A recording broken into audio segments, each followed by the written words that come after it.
안녕하세요. 크립토 노마드입니다.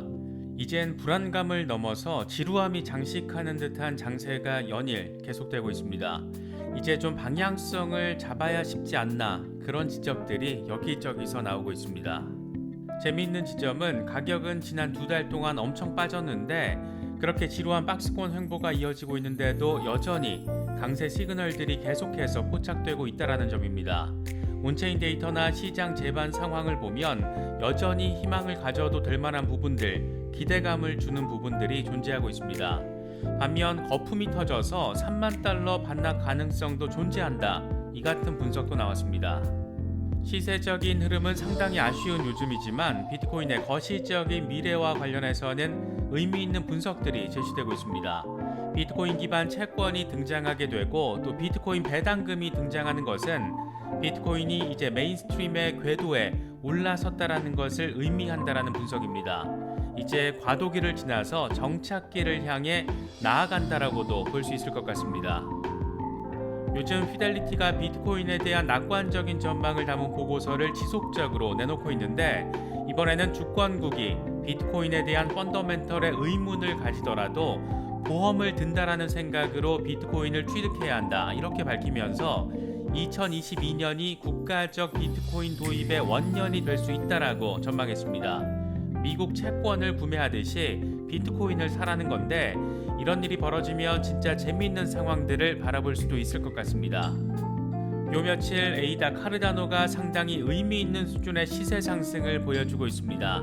의미 있는 호재성 이슈들이 잇따르다 보니까 이게 시세에 반영되고 있는 것으로 볼 수 있는데 재미있는 것은 순간적으로 이더리움보다 거래량이 늘었을 때 오히려 가스비가 줄었다라는 겁니다.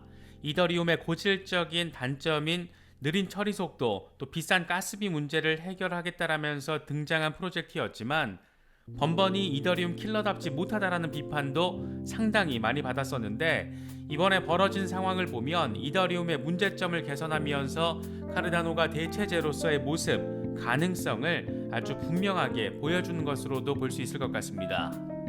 이번 영상에서는 지금 단계에서 어떻게 시장을 바라봐야 하는지 글로벌 전문가들의 견해를 통해서 짚어보도록 하겠습니다.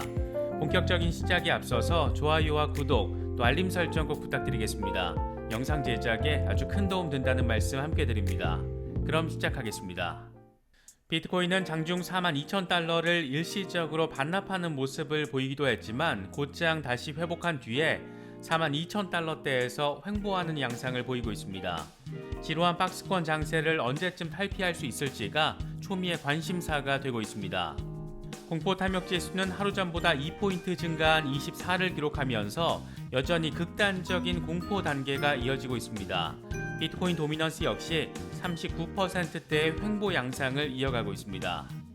현재 비트코인 상황과 관련해서 코인텔레그래프의 기고가 라케시 우페드히에는 비트코인은 지난 며칠 동안 20일 지수이동 평균인 44,181달러 근처에서 거래되고 있다. 황소 세력이 가격을 이 저항선 위로 밀어 올리지는 못했지만 그래도 긍정적인 것은 여전히 황소가 포기하지 않는 모습을 보이고 있다는 점이다, 이렇게 진단했습니다. 그러면서 비트코인이 지금 수준에서 상승할 경우 황소 세력은 45,456달러 돌파를 위해서 한 번 더 시도를 할 것이다. 이럴 경우에 50일 단순이동 평균인 47,680달러까지 상승할 수 있고 황소는 이 부분에서 저항에 직면할 수 있다. 이 저항선을 돌파하고 종가 마감을 하면 52,088달러까지 다시 상승할 수 있다.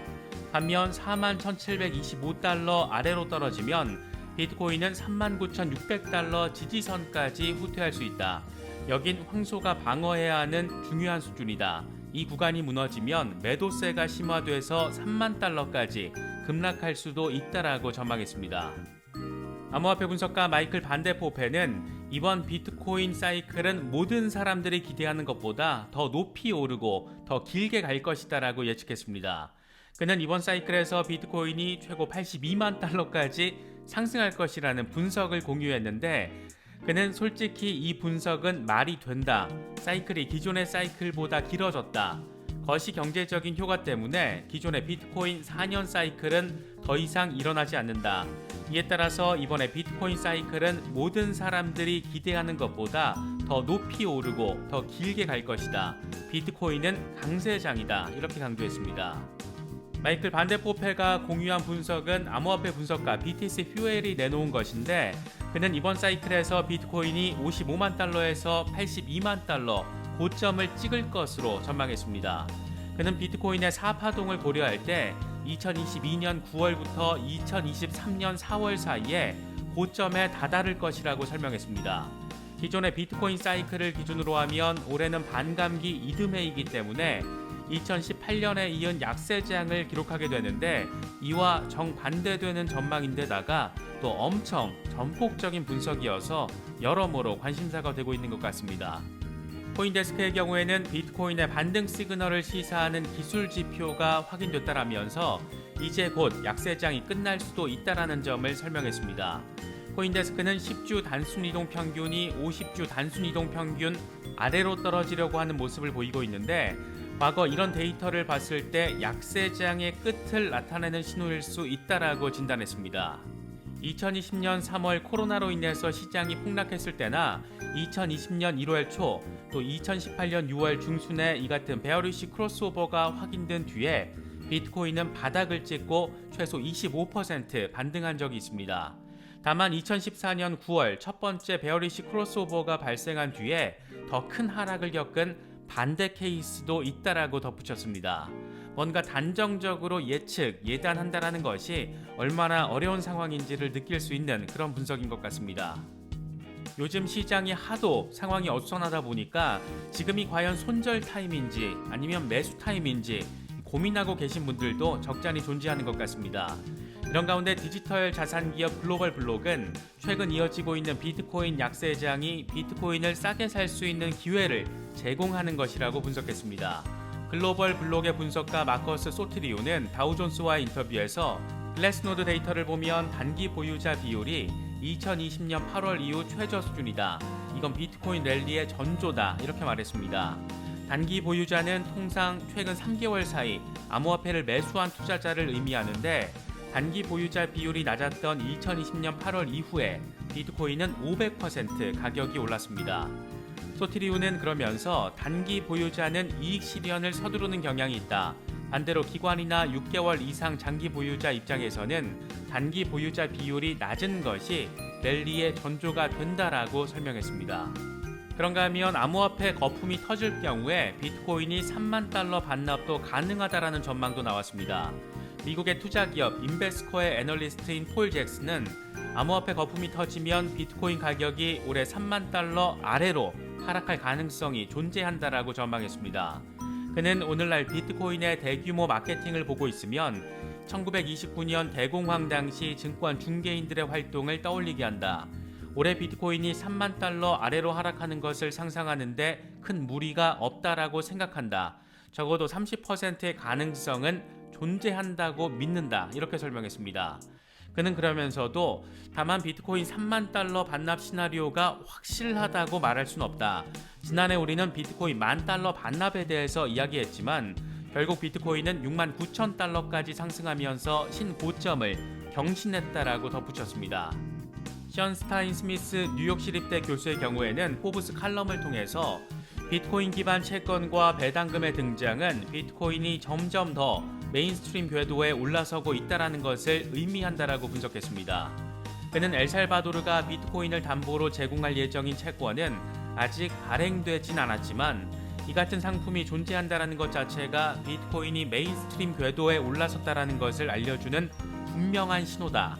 또 최근 나스닥 상장사이자 블록체인 인프라 개발사인 BTCS가 주식 배당금 지불 옵션에 비트코인 주식 배당금을 추가하겠다라고 밝혔다. 이건 역시 기관 투자자들의 자산군으로 비트코인의 역할이 강화된다라는 점에서 주목할 만한 부분이다. 이렇게 설명했습니다. 그런가 하면 JP모건의 블록체인 계열사 오닉스의 CEO인 우마르 파루크는 암호화폐 산업은 아직 초기 단계에 있고 90년대 후반 음원 스트리밍 업계에 등장한 P2P 파일 공유 서비스인 넵스터와 유사하다. 이렇게 말했습니다. 그러면서 그는 냅스터는 비록 투박했을지 모르지만 엄청난 인기를 얻은 서비스다. 유명 팝스타들의 CD 판매량이 최고조를 기록하던 시절에 냅스터 사용자들은 무료로 음원을 공유하기 위해서 서로를 직접 연결했다. 암호화폐는 사라지지 않을 것이다. 다만 냅스터 시대에 우리들이 스포티파이를 예견할 수 없었듯이 암호화폐가 어떤 형태로 변화하거나 진화할지는 모르겠다라고 설명했습니다. 요 며칠 에이다 카르다노가 비트코인의 흐름과 상관없이 의미 있는 상승세를 보여주면서 관심도를 높이고 있습니다.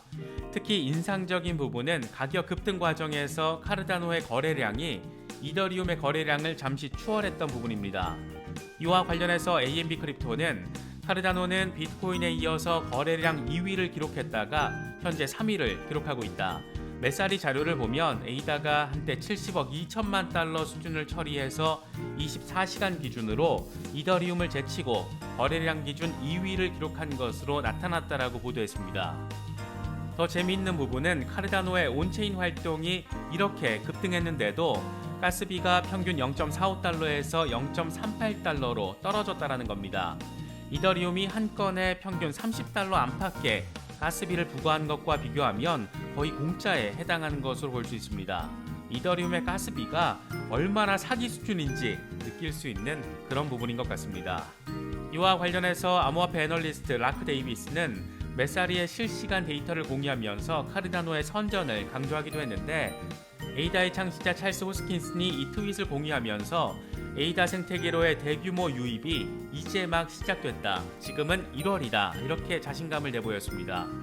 사실 이게 호들갑을 떠는 호스킨슨 특유의 캐릭터가 반영된 멘트라고도 할 수 있는데 이런 말을 할 법도 또 한 게 최근에 진척도가 데이터적으로 상당히 긍정적이기 때문입니다. 이와 관련해서 AMB 크립토는 카르다노가 중단 없이 1,500일 이상 운영 기간 동안 2천만 개 거래를 완료했고 토큰이 든 지갑도 최근 100만 개를 돌파했다라고 설명했습니다. 글래스노드 데이터를 보면 네트워크의 활성 주소수는 2021년 2월 35,440개에서 현재 22만 1,675개로 대폭 증가했습니다. 그만큼 신규 프로젝트 가동이 늘었다라는 것으로 볼 수 있습니다. 최근 카르다노 기반 탈중앙화 디파이 프로토콜인 에이다랜드 설립자 카스파르스 코스킨스는 이더리움 대신 카르다노를 선택한 이유로 높은 수수료와 매우 느린 거래 속도로 인해서 대부분의 DApp에서 이더리움을 사용할 수 없다 이렇게 말했습니다. 그러면서 카르다노는 숨겨진 고래가 제어할 수 없기 때문에 진정한 탈중앙화를 이룬 유일한 블록체인이라고 추켜 세우기도 했습니다. 지금까지 늦은 개발 속도로 비판받는 경우도 많았지만 확실히 에이다는 지금 도약을 이뤄내고 있다는 점 체감할 수 있는 것 같습니다. 사실 지금 상황에서는 단기적인 시세가 좀 빠지네 마네 이런 부분들보다 기관들이 바라보는 이 시장의 흐름이 어떤가 이런 부분에 조금 더 주목해야 하지 않을까 개인적으로는 생각합니다. 폭발적인 시장의 성장을 위해서는 거대 기관 자금 유입이 그만큼 큰 의미를 부여하기 때문입니다. 그래서 최근 피델리티가 잇따라 내놓고 있는 시장 보고서에 더 관심을 가질 수밖에 없는 것 같습니다. 피델리티의 암호화폐 자회사 피델리티 디지털 에셋이 최근 내놓은 보고서를 보면 올해가 주권국가의 비트코인 도입 원년이 될 것이라는 전망이 담겨 있습니다. 피델리티는 2020년에서 2021년은 기관이 비트코인을 도입한 해였다면 2022년은 주권국이 비트코인을 도입하는 해가 될 수 있다라고 진단했습니다. 이어서 전 세계 많은 국가가 암호화폐 규제와 관련해 엄격한 접근 방식을 취하고 있지만 전면적인 금지는 어려울 것이다. 만약 전면 금지를 한다면 부와 기회에 있어서 상당한 손실로 이어질 것이다라고 전망했습니다. 그러면서 비트코인을 금지한 중국과 비트코인을 법정화폐로 인정한 엘살바도르를 비교하면서 어느 쪽이 성공할지는 시간이 말해줄 것이다. 이렇게 평가했습니다. 여러 소식들이 전해졌습니다. 시장 전반을 바라보시는데 조금이나마 도움이 될 수 있으면 좋겠습니다. 영상이 도움이 되셨다면 좋아요와 구독 또 알림 설정 꼭 부탁드리겠습니다. 영상 제작에 아주 큰 도움 된다는 말씀 함께 드립니다. 언제나 성토하시기를 기원하겠습니다. 시청해주셔서 감사합니다. 지금까지 크립토 노마디였습니다.